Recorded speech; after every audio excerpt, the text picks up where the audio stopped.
Hallelujah. कितने लोग कलाम को सुनने के लिए तैयार हैं? एक बात हमेशा लाइफ में याद रखो,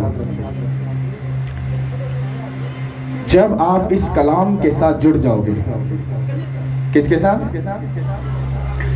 जब आप लोग इस कलाम के साथ जुड़ जाओगे, आपकी जिंदगी की 99% प्रॉब्लम आपकी लाइफ को छोड़कर चली जाएगी। प्रॉब्लम आज पता क्या है? आज लोगों को सिर्फ हीलिंग चाहिए, शिफा चाहिए। आज लोगों को सिर्फ क्या चाहिए? अपने मतलब की बात चाहिए। यहां तक भी नौबत आ चुकी है, अगर कलीसिया के मेयार के मुताबिक अगर पास्टर नहीं है तो लोग पता कहते हैं पास्टर चेंज कर लो, ये गलत पादरी है। पता क्यों? क्योंकि उनकी तंबीह जब की जाती है, जब उनको कुछ बताया जाता है तो उनको सख्त खुराक खाने की आदत नहीं होती, क्योंकि उनको आदत पता क्या है? मीठी मीठी बातों की। उनको प्रोफेसी की जाए, उनके ऊपर प्रोफेटिक वर्ड उनको दिया जाए, तेरे हालात चेंज हो जाएंगे, तू सोने का बाग खरीद लेगा, तू इस तरह से कर लेगा, ये कर लेगा, वो बड़े खुश होंगे। पर अगर उनको ये कह दो कि यू आर रॉन्ग, तुम गलत हो, तुम्हें ये करने की जरूरत है, तुम्हें ये करने की जरूरत है, तो वो कहेंगे he is a wrong person, ये बंदा गलत है। आज ये लोगों को आदत है। कितनों को समझ आ रही है? जब भी आप बाइबल को पढ़ोगे, आपको जितने भी अंदर नबी रसूल, जितने भी खुदा के मैन ऑफ गॉड मिलेंगे, वो आपको मेहनत करते हुए, वो इस कलाम को फॉलो करते हुए, इसकी इज्जत करते हुए ही आपको मिलेंगे। कितनों को समझ आ रही है? कितने लोग बाइबल को पढ़ते हैं और उसके मुताबिक फिर अपनी लाइफ को लेकर चलते हैं? वो हाथ खड़ा करो। देखा कि जब आप लोग बाइबल को पढ़कर भी उसके मेयार के मुताबिक नहीं चल रहे हो, आप इतनी बड़ी धोखे में जिंदगी गुजार रहे हो। मैंने बाइबल में इस बात को बड़ी गहराई से सीखा है। आपकी प्रॉब्लम इतनी सी हो या एक पहाड़ की जितनी हो, आपकी हर प्रॉब्लम का हल इस बाइबल में लिखा है। कितनों को समझ आ रही है? आज आपको एक बात सीखनी है। आप कितने बड़े गुनाहगार हो, कितने बड़े दुखी हो, कितनी बड़ी प्रॉब्लम में हो, आपने कितना बड़ा गुनाह किया है, ये मैटर नहीं करता, क्योंकि जब आप सच्चे दिल से उसकी तरफ रजू लाओगे, वो पीछे क्या हुआ सब कुछ भूल जाएगा। पर अगर तुम सच्चे दिल से उसके सामने आओगे तो कितनों को समझ आ रही है? जब आप उसकी तरफ रजू ले आओगे, आप उसका पीछा करना शुरू कर दोगे, आपका कितना भी बड़ा गुनाह क्यों ना हो, वो आपको माफ करने की कुदरत रखता है, क्योंकि वो कहता है I am a Lord, I am a God, कहता मैं ही खुदावंद खुदा हूं। हालेलुया। बस आपको अगर कुछ अपनी लाइफ में आज अगर कुछ करना है, वो पता क्या है?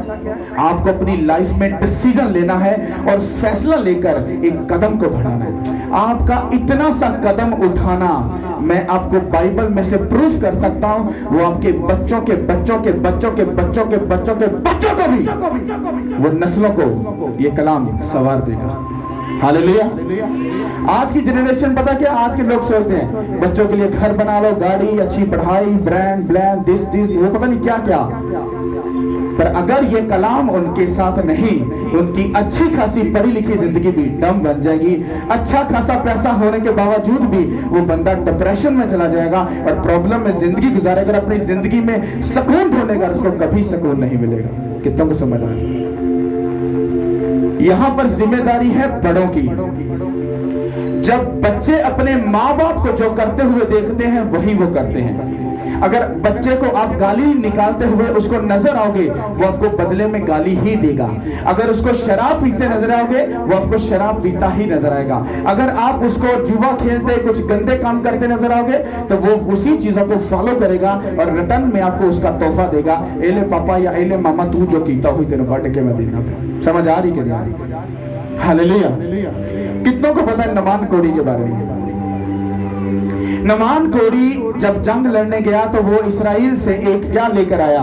एक इतनी सी टीन एज लड़की, 12-13 साल की लड़की को वो कैद करके गुलाम बनाकर अपने साथ अपने घर में ले आया और उसने उस लड़की को लाकर अपनी बीवी के अधीन कर दिया। अधीन का मतलब ये इंडियन वर्ड है, इसका मतलब है उसके ताबे कर दिया कि तू इसकी सेवा करेगी, इसकी खिदमत करेगी और तू इसी के हाथ के नीचे रहेगी।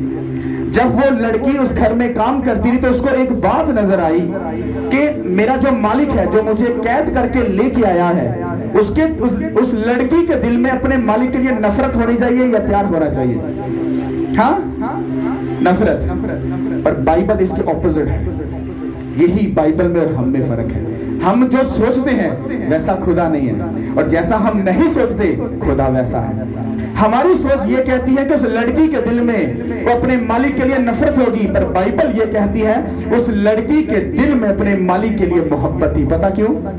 उसको जब ये बात पता चली कि मेरे मालिक को कौन है, तो वो अपनी मालिकन को बोलती, कहती अगर काश मेरा मालिक उस मुल्क के एक प्रॉफिट के पास, एक मैन ऑफ गॉड के हाथ के नीचे जाता और वो इस पर ले हैंड करता तो ये शिफा पाता। ये बात उस घर के एक नौकर ने और उसकी मालिकन ने सुनी। जब उस बात को उन्होंने सुना तो उन्होंने अपने उसे बॉस को या अपने मालिक को, बादशाह को बोला कि ये लड़की तेरे बारे में इस तरह से बोल रही है। उसने कहा अच्छा मैं ट्राई करता हूँ। और वो उधर गया, उधर जाकर उसने अलीशा को मिला। अलीशा उसको, ये एक लंबी स्टोरी है, हम शॉर्ट सी उस लड़की पर रहेंगे। वो गया, अलीशा ने उसको गोते खाने के लिए, मारने के लिए बोला। उसने गोते मारे, साथ में पर बाहर निकला, उसका कोट ठीक हो गया। अब इमेजिन करो अगर वो छोटी सी बच्ची बजाय मोहब्बत नफरत रखने के, जब उसने मोहब्बत रखी, अगर वो मोहब्बत ना रखती और दिल में क्रोध रखती और अपने मालिक के लिए अच्छा लफ्ज ना बोलती और वो अच्छा काम ना करती, अच्छा डिसीजन ना लेती, क्या उसका मालिक चंगा होता? कभी नहीं होता। बाइबल ये कहती है कि जब नमान कोड़ी जब अलीशा के पास गया तो वो सोना चांदी और बहुत सारे कपड़े भी लेकर गया, पर अलीशा ने उनमें से एक चीज भी नहीं ली। अब जब वो सारी चीजें वापस आ गई, आपको क्या लगता है वो सारी चीजें किसको मिली होंगी? उस लड़की को।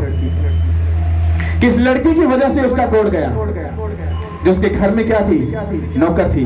क्योंकि उसके कहने पर वो वहां पर गया और उसने शिफा पाई। क्या ऐसा हो सकता है कि उसने अभी तक भी उस लड़की को नौकर अपने घर में रखा? ऐसा हो सकता है? उसने उसको आजाद किया होगा कि नहीं किया होगा? वो सोना, वो चांदी, वो कीमती जो कपड़े थे, वो अलीशा ने, नमान कोड़ी ने उस लड़की को दिए होंगे कि नहीं दिए होंगे? इसी तरह से जब आप लोग मसीहत के अंदर जैसे ही आप एक स्टेप लेते हो, वो स्टेप आपके बच्चों के लिए, आपकी फैमिली के लिए, आपके घराने के लिए, अपनी नस्लों के लिए वो मेरा बेस्ट साबित होगा। आपके बच्चे, आपकी नस्लों की नस्लें बचाई जाएंगी यीशु के नाम के वसीला से। आपका इतना सा स्टेप खुदा की तरफ यू टर्न लेना, खुदा की तरफ रजू लेना, वो आपके बच्चों को भी वो बचा सकता है। इतना सा स्टेप जो मैं बात आपको बताने वाला हूं, अगर आपकी नजर से देखो तो ये गलत है, पर खुदावन ने कहा मैं दुनिया में तंदुरुस्तों को नहीं बल्कि किनको ढूंढने आया? बीमारों को। हालेलुया। आप क्या हो ये बात मैटर नहीं करती, आप किस तरह के हो ये बात मैटर नहीं करती, पर आप खुदा के साथ कितने सीरियस हो ये बात आपकी जिंदगी में मैटर करती है। हालेलुया। समझ आए कि नहीं आए? आप खुदा के साथ कितना सीरियस हो, आपका खुदा के घर के साथ, उसकी प्रेजेंस के साथ, उसके रूह कुदस के साथ, उसके मैन ऑफ गॉड के साथ आपका कितना रिलेशन है, ये बात मैटर करती। बाइबल पढ़कर देख लो जरा। शैतान ने आज लोगों को इतना धोखा दे दिया, पादरी गलत, पास्टर गलत, चर्च खराब, ये ऐसे, वो ऐसे, ये ऐसे, ये कैसे, ये क्यों, वो क्यों, इतने सवाल कलीसिया के दिमाग में डाल दिए हैं कि कलीसिया किसी पास्टर को या किसी को मानने के लिए तैयार। वो बस एक ही बात, सब फ्रॉड है, सब पेट के लिए काम कर रहे हैं। एट पुट्टो पादरी। एक ही सवाल, आपको क्या लगता है ये खुदा की बातें हैं? जो बंदा ये बातें बोल रहा है वो खुदा की तरफ से बोल रहा है? नहीं, उसके मुंह में बैठकर शैतान बोल रहा है और उसकी जिंदगी पर लानत को रिलीज कर रहा है और उसको ऐसा लग रहा है कि मैं तो सही हूं, मैं तो अच्छा बोल रहा हूं। तो उसको ये नहीं पता कि जब मैं एक मैन ऑफ गॉड के खिलाफ बोल रहा हूं तो मैं अपने ऊपर एक लानत को रिलीज करता हूं। मैं आपको बाइबल में से प्रूफ दे सकता हूं। हालेलुया। पादरी अच्छा है या बुरा है आपको इससे कोई कंसर्न नहीं, वो खुद ही निबड़ लेगा। वो बॉस है, वो मालिक है, जिसने हम सबको क्रिएट किया, वो खुद निबड़ लेगा। उसको फैसला करना आता है, उसको जजमेंट करनी आती है। आप अपनी जजमेंट अपने पास रखो, अपना सियाना पुना अपने पास रखो, आप खुद को देखो आप कितने अच्छे हो खुदा के साथ। ये मत देखो कि दूसरा कितना अच्छा है, दूसरे को छोड़ो, दूसरे के तिनकों को छोड़, पहले अपना शतीर, हाँ अपनी आंख में से शतीर को निकाल ले, बाकी सब काम ठीक हो जाएंगे। हालेलुया।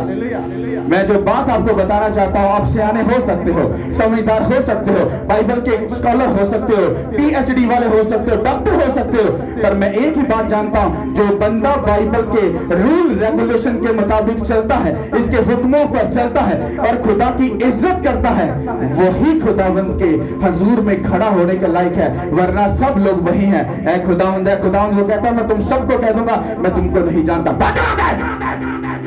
पता क्यों? क्योंकि खुदा अंदर दिल की सच्चाई को पसंद करता है। हालेलुया। जो जेन्युइन मसीह है ना, जेन्युइन मसीह, उसके मुंह में से आप कभी भी किसी के अगेंस्ट कभी भी कोई भी बात नहीं सुनोगे। ये इसकी निशानी है जेन्युइन स्पिरिचुअल और जेन्युइन मसीह होने की। हालेलुया। क्योंकि आपके खुदावंद यीशु मसीह ने कभी चुगली नहीं की थी। किसी की बेईमानी की, किसी की प्रॉपर्टी खाई, किसी पर बुरी नजर रखी, किसी का लालच किया? अगर उसने नहीं किया और अगर तुम उसके बेटे और बेटियां हो तो तुम में भी अगर ये आदतें पाई जाती हैं तो you are a genuine spiritual. Hallelujah. समझ आ रही कि नहीं आ रही? इस गहराई को समझते हैं, समझने की कोशिश करना। हालेलुया।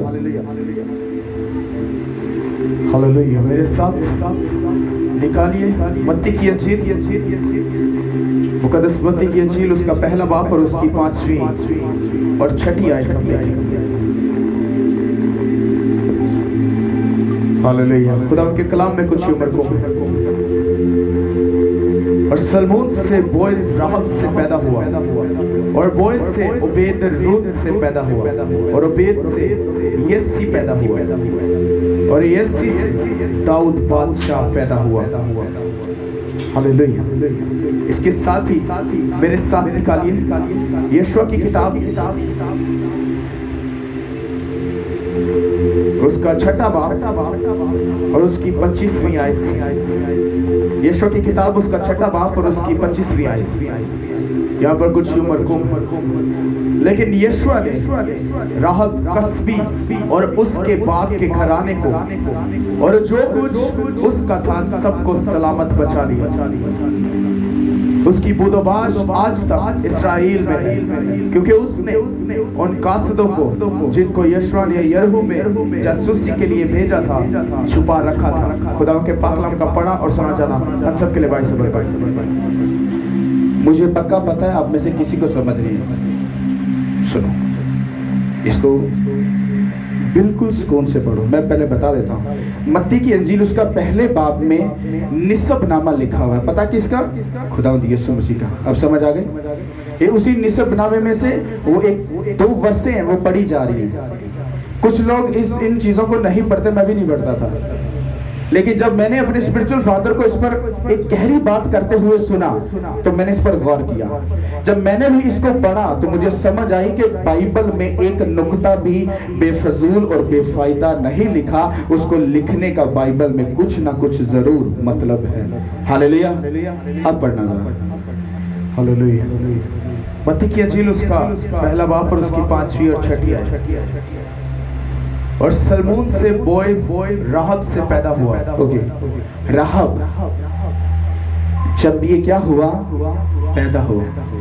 ओके, इसको याद रखिए। और बोएज से ओबेद रूत से पैदा हुआ और ओबेद से यस्सी पैदा हुआ और यस्सी से दाऊद बादशाह पैदा हुआ। आमीन। आप अगर बाइबल में अगर आपका कहीं नाम लिखा होता तो आप कैसे लोग होते? ग्रेट लोग होते भाई। आपसे पूछता हूँ, अगर आपका नाम बाइबल में लिखा होता आप ब्लेस्ड होते? कितने लेवल के होते कि नहीं होते? इमेजिन करो, ये जिस राहब का नाम पढ़ा जा रहा है, इसकी हम पीछे से स्टोरी जाकर पढ़ते हैं, ये पहले क्या थी और इसने खुदा के लिए क्या किया था और इसके वो काम करने से इसके साथ क्या हुआ था। इसी बात पर आपको समझना है। हालेलुया। अब यशवा की किताब पढ़ो। यशवा की किताब उसका 6वां बाब और उसकी 25वीं आयत। गौर से सुनना। लेकिन यशवा ने राहब कस्बी और उसके बाप के घराने को और जो कुछ उसका था सबको सलामत बचा लिया। ओके, राहब कस्बी क्या? आपको पता है कस्बी का मतलब क्या है? गलत कैरेक्टर वाली औरत। कितनों को इस बात का पता? इसका मतलब है जो राहब थी वो एक गलत कैरेक्टर की थी, लूज कैरेक्टर की, मतलब उसका कैरेक्टर नहीं ठीक था। आज के दौर से देखो तो लोग उस पर लानते भेजते। वो इस कैटेगरी की औरत थी। और वो कहां पर रहती थी? वो यरहू में रहती थी। और यरहू की जो दीवार थी मेन, उसकी दीवार के, क्योंकि उस वक्त में दीवारें बड़ी होती थी, तो वो दीवार के ऊपर उसका क्या था? घर था। अब यशवा जब कनान शहर में जाने को था तो यशवा ने अपने 2 जासूस क्या किए? उसने कनान शहर में भेजे। और जब वो कनान शहर में गए तो जब वो चुपके चुपके जा रहे थे तो वो राहब के घर में एंटर हो गए। जब एंटर हुए तो उसने राहब से उनसे कहा कि मैं तुम लोगों को जानती हूँ। क्या कहा उसने? उसे कहा मैं तुम्हें जानती हूँ। कहता कि तुम्हारा डर और खौफ हमारे पूरे मुल्क में काम कर रहा है। हम जानते हैं कि तुम्हारे साथ खुदावंद यहोवा है। उसने कहा कि ओके, उन दोनों बंदों ने कहा अगर तू हमारी मदद करे तो कहता हम भी तुझे याद रखेंगे। उसने कहा हाँ मैं तुम्हारी मदद करूंगी। और बाइबल ये कहती है उस राहब कस्बी ने क्या किया? उन दोनों जासूसों को अपनी छत पर छुपा दिया। और कुछ ही देर के बाद दरवाजा जब खटखटाया तो सिपाही है तो उसने कहा कि राहब कस्बी हम जानते हैं तेरे घर में वो जो इस्राएली जासूस हैं वो तेरे ही घर में आए, हमें पक्की खबर है। उसने कहा हाँ वो आए थे पर वो यहाँ से चले गए हैं, भाग कर जाओ कहीं वो दूर ना निकल जाए। और वो फौजी वहां से निकले, उसके पीछा करते रहे। पर वो जो दोनों फौजी वो जो बंदे थे वो कहाँ थे? राहब के घर में छत पर छुपे थे। कितनों को समझ आ रही? ये मैं स्टोरी आपको इसलिए बता रहा हूं ताकि आपको समझ आए कि आपकी जिंदगी का मकसद क्या होना चाहिए। जब वो फौजी वहां से चले गए वो दोनों आदमी नीचे आए छत से और उसने कहा कि तूने हम पर क्या किया? भला किया। अब वो दोनों मर्द वो इस्राएल से यरहू में क्या लेने आए थे? वो किसके काम से आए थे? क्योंकि खुदा ने बनी इस्राएल के साथ वादा किया था मैं तुम्हें अच्छा मुल्क दूंगा। कौन सा? कनान शहर दूंगा। ये वादा था। और जब यशवा ने उनको उधर भेजा तो वो किसके काम से आए? किसके काम से आए? खुदा के काम से। जब वो गए और आगे से एक गलत कैरेक्टर की औरत ने उनकी मदद की, उसने अपनी जान की परवाह ना करते हुए, अपनी फैमिली अपने घराने की परवाह ना करते हुए उसने क्या किया? उनको फिर भी क्या कर दिया? छुपा दिया। अगर वो यहां से मिल जाते तो क्या वो उस औरत को छोड़ते? क्या करते उसके साथ? तो उसने अपनी जान का रिस्क लिया कि नहीं लिया? लिया कि नहीं लिया? उसने लिया। जब उसने वो रिस्क लिया तो बाइबल ये कहती है कि फिर उस औरत ने उसे कहा, उसने कहा सुनो देखो मैंने तुम्हारी मदद की, मैंने तुम पर भला किया। कहती सुनो जब तुम इस कनान शहर में आओगे तो कहता हमें मेरे घराने को याद रखना, ये तुम मेरे से इस बात की कसम खाओ। उसे कहा हम तेरे साथ कसम खाते हैं कि जब हम कनान शहर में आएंगे हम पूरे कनानी से यरहू शहर को जिला देंगे, खत्म कर देंगे, पर तेरे घराने को हम कुछ भी नहीं करेंगे। उसने कहा कसम खा मुझसे। उसने कसम खाई। उसने उनको एक डोरी दी। उसने कहा अपने दरवाजे अपनी खिड़की कर ये डोरी बांध दे, जब हम आएंगे इस मुल्क को फतह करेंगे, हम इस डोरी को देखकर क्या करेंगे? तेरे पूरे घराने को क्या करेंगे? छोड़ देंगे। और बाइबल कहती है कि जैसे ही उन्होंने यरहू पर हमला किया वो जंग जीत गए। और यशवा, ये जो अभी बिन बात पड़ी, यशवा ने हुक्म दिया। यशवा ने पता क्यों हुक्म दिया? क्योंकि खुदा ने खुद, इमेजिन करो, खुदा ने खुद यशवा को कहा कि देख, कहता यरहू में राहब कस्बी औरत जिनसे तुम्हारे लोगों ने कसम खाई है, कहता उनको कुछ मत कहना और जाकर उनको जरूर बचाकर साइड पर कर लेना। सब बोलो आमीन। अब आपको समझ आ गई मैं आपको क्या स्टोरी बता रहा हूं? उस औरत ने जो स्टेप लिया उसने ये नहीं सोचा वो क्या है, उसका कैरेक्टर क्या है, उसकी नेचर वो क्या है, उसने ये नहीं सोचा। उसने किसके काम में किसकी हेल्प की? खुदा की हेल्प की कि नहीं की? इसी तरह से बाइबल हमें यह सिखाती है, आप अगर जमीन पर हो तो आपको खुदा के कामों के लिए चुना गया है। आपको यहाँ पर खुदा के उन बड़े कामों के लिए, बड़े मकसद के लिए, लोगों को बचाने के लिए चुना गया। पर आज अगर आप अपनी जॉब की वजह से, बच्चे या फैमिली, घर, बिजनेस, अगर किसी वजह से अगर आप वो स्टेप नहीं ले रहे, अगर आप खुदा के साथ चलकर उन कामों को नहीं कर रहे जो आपको करने चाहिए, तो आप राहाब की तरह अभी भी बचाए नहीं जाओगे। पर अगर आपने सब चीजों को रद्द करके अगर खुदा के घर के साथ, उसके मैन ऑफ गॉड के साथ, उसकी प्रेजेंस के साथ अगर आपने रिलेशन को बांध लिया, मैं आपको चैलेंज करता हूं, जिसका राहाब को बचाने के लिए यीशु को बोला गया, मैंने बोला आपको बचाने के लिए खुदा यीशु मसीह हुक्म करेंगे, जाओ और मेरे लोगों को जाकर इकट्ठा कराओ जिन्होंने मेरे लिए अपने बच्चों की कुर्बानी दी, अपने फाइनेंस की, अपने जिस्म की, रूह की, लाशों की कुर्बानी दी। कहता जाओ और मेरे लोगों को बचा लेना। जब इस दुनिया का एंड होगा, आप बचाए जाओगे, आपका घराना बचाया जाएगा, आपकी नस्लें याद की जाएगी यीशु के नाम का वसीला से। हालेलुया। इस जमीन पर खुद ब खुद कुछ भी नहीं होगा, ये बात याद रखना। आज आपके पास वक्त है, आज आपको अगर चर्च के साथ अगर टाइम स्पेंड करना पड़ता है, ये आपकी खुशकिस्मती है। पर शैतान कहेगा नहीं, ये तो तू धोखा दे रहे, तो तुझे तो पास्टर यूज कर रहा है। इसीलिए फिर मैं कहता हूं कि एक होता है जिंदा चर्च और एक होता है मुर्दा।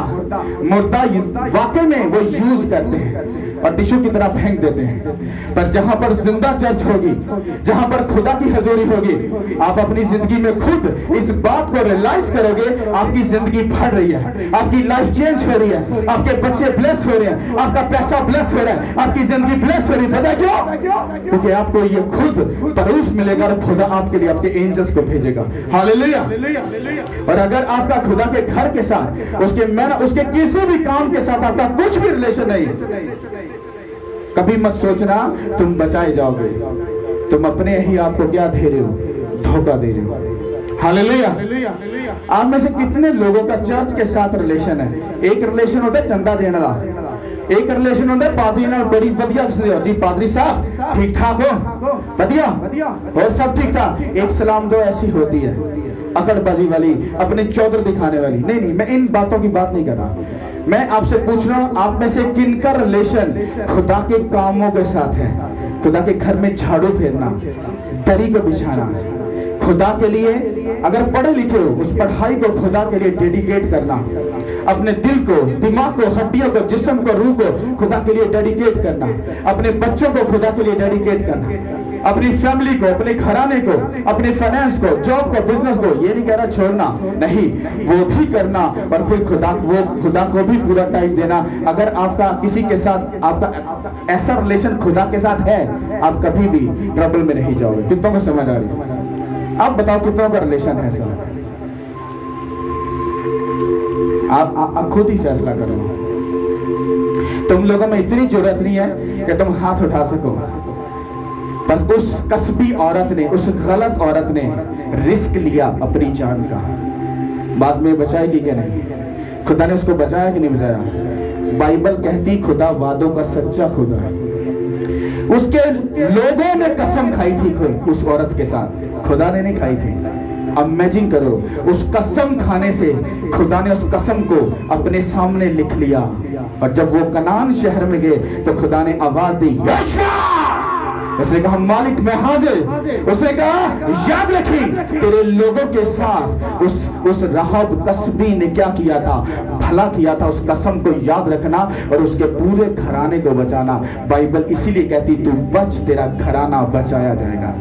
आपको पता है उस कस्बी औरत का एक छोटा सा कदम बढ़ाना, बाइबल कहती है उसकी माँ, बहन, भाई, रिश्तेदार सबको बाइबल कहती है उन्होंने इकट्ठा करके एक साइड पर निकाल दिया और यरीहो शहर को पूरे को उन्होंने जलाकर भस्म कर दिया। छोटा सा, सिर्फ खुदा के लोगों की हेल्प करने से उनका पूरा घराना बचाया गया। इमेजिन करो, आप पता नहीं बाइबल को किस तरह से पढ़ते हो, क्योंकि उसमें लिखा एक भी इंसिडेंट वो हमारे समझने के लिए, सीखने के लिए है, वहां पर एंटरटेनमेंट करने के लिए नहीं, बल्कि उसको पढ़कर, समझकर, रूह से फिर उस पर अमल करके आगे चलने के लिए है। हालेलुया। ये बात याद रखना, अगर तुम्हारा रिलेशन खुदा के साथ नहीं, खुदा के कामों के साथ नहीं, और तुमने एक डिसीजन नहीं लिया कि अपने वक्त अपने टाइम में से खुदावंत को अगर खुदा के साथ नहीं जुड़े, तुम धोखे में हो। ये एलिगेशन लगाना बंद कर दो, पास्टर गलत है, पास्टर ऐसा, पास्टर वैसा, इस बात को मुंह से निकालना बंद कर दो, वरना तुम्हारी जिंदगी का सत्यानाश हो जाएगा और तुम्हें खुद भी पता नहीं चलेगा मेरी जिंदगी बर्बाद कैसे हो गई। तुम्हें खुद नहीं पता चलेगा और कोई पादरी तुम्हें बचा भी नहीं सकेगा। ये मैं तुम्हें सच बोल रहा हूँ। कभी मैं भी स्टार्ट में जब खिदमत कर रहा, अब पादरी तो होंगे ही अंजदेर सारे, पर जब मैंने अपने फादर से ये बात सीखी, कहता जिस दिन तो अपने मुंह से किसी मैन ऑफ गॉड के लिए गलत बात निकालेगा, तेरे ऊपर लानत का वो पंजाबी कहते पंड कहता तेरे कंधे ते रख दी जाएगी, और तू कंधा से जिन्ना मर्जी हालेलुया दे नारे मार ले, तेरी जिंदगी दे विच एक कीड़ी भी चंगी नहीं होगी। कहता दौड़ ला के वेख, अगर पास्टर के लिए इतना कानून है, सोचो तुम लोगों के लिए कितना होगा। हालेलुया। तो कितनों को समझ आ रही है कि आपका रिलेशन किसके साथ होना जरूरी है? उसके घर के साथ, उसके कामों के साथ, उसके जुड़े हर एक जिम्मेदारी के साथ आपका रिलेशन होना चाहिए, चाहे वो आपको कितना भी दुखी क्यों ना कर दे, क्योंकि उस कसबी औरत ने भी उस दुख को लिया था, उसने रिस्क लिया अपनी जान का और बदले में अपने पूरे घराने को बचा लिया। ऐसा है कि नहीं? आपको कुछ टाइम दुखी हो सकते हो, आपको काम करके फिर चर्च को टाइम देना ये दुखी कर सकता है, आपका फाइनेंस आप जब बोलते हो या इसको डेडिकेट करते हो, आप कुछ टाइम दुखी हो सकते हो, पर मैं आपको चैलेंज करता हूं, आपको ऐसा करने से आपको ये रहाब अच्छे तरीके से याद आएगी। अगर उसके साथ भला हुआ, हमारे साथ भला एग्जैक्टली होगा यीशु के नाम के वसीला से। एक बात याद रखना, जमीन पर खुद ब खुद कुछ भी नहीं होना। अगर तुम कहोगे हम चर्च चले गए, फोन पर प्रेयर करवा ली, सब कुछ हो गया, ये सब कुछ सिर्फ टेम्परेरी है, परमानेंट नहीं है। परमानेंट हल यही है, जिसकी जिम्मेदारी खुद खुदा ले रहा है। कहता यीशुआ, कहता उस कसबी औरत को जरूर याद रखें, उसको बचा लेना। आखिर के दिनों में ऐसे ही खुदावंद यीशु मसीह आवाज देंगे एंजल्स को, सुनो एंजल्स, कहता इन लोगों को जरूर याद रखना, क्योंकि इन्होंने मेरे लिए क्या किया? कुर्बानी दी। इन्होंने मेरे लिए अपना वक्त को निकाला, अपना आप मुझे डेडिकेट दिया, अपने बच्चों को मुझे दिया, अपनी फैमिली को, घर को, पैसे को, सब चीजों को किसको दिया? मुझे दिया। इसीलिए बाइबल कहती है जो उस कसबी औरत ने खुदा यीशु मसीह के लिए अपनी जान की परवाह नहीं की, इसलिए बाइबल कहती है, कहता जो मेरे लिए अपनी जान खोएगा वो खोएगा नहीं बल्कि जिंदगी पाएगा। कहता जो मेरे लिए अपनी जान को बचाएगा, बस बेसिकली वो अपनी जान को क्या कर रहा है? वो खो रहा है। वो कहेगा नहीं मैं ऐसा नहीं कर सकता, लोग ताने मारेंगे, लोग हमें कत्ल कर देंगे, हम जय मसीह की बोलेंगे, हम सलाम बोलेंगे, लोग कहेंगे ये क्रिश्चियन है, ये ऐसा है। अरे अरे क्यों धोखे में फंस रहे? हालेलुया। मुझे कोई फोन आए, कोई बोल दे हाँ अस्सलाम वालेकुम, मैं वैसे रिप्लाई नहीं करता, अगर सलाम भाई जी, क्या बोलता हूँ? सलाम भाई जी। अगले बंदे को पता चल जाता है ही इज अ क्रिश्चियन। समझ आ रही है? कहता तू दूसरों के सामने मेरा इकरार करेगा, तुम प्रैक्टिकल करके ऐसा देखो, तुम्हारी जुबान कांपना शुरू हो जाएगी और तुम नहीं बोलोगे, तुम कहोगे अच्छा पाजी सलाम अलैकुम। क्यों? क्योंकि तुम्हारे अंदर डर है। हालेलुया। कितनों को समझ आ रही है? तारीफ कर दो उसको। मेरा ये बिलीव है कि ये आपकी लाइफ को चेंज करेगा। हालेलुया। आपने अब भी इस वक्त को खुदा को ना दिया, उसके साथ रिलेशन नहीं जोड़ा, फिर धोखा हो जाएगा। खुदा को ताना मत मारना, खुदा तूने भला नहीं किया, क्योंकि उसने इस रहाब का रेफरेंस इसीलिए दिया था। जब तुम पढ़ोगे तो तुम भी समझ जाना, जब तुम मेरे लिए कुछ दुख उठाओगे, तुम दुख नहीं बल्कि सुख उठाओगे। हालेलुया। तारीफ कर दो इस खुदा के लिए। हालेलुया। सब अपने कदमों पे खड़े हो जाओ। Thank you Lord. हालेलुया।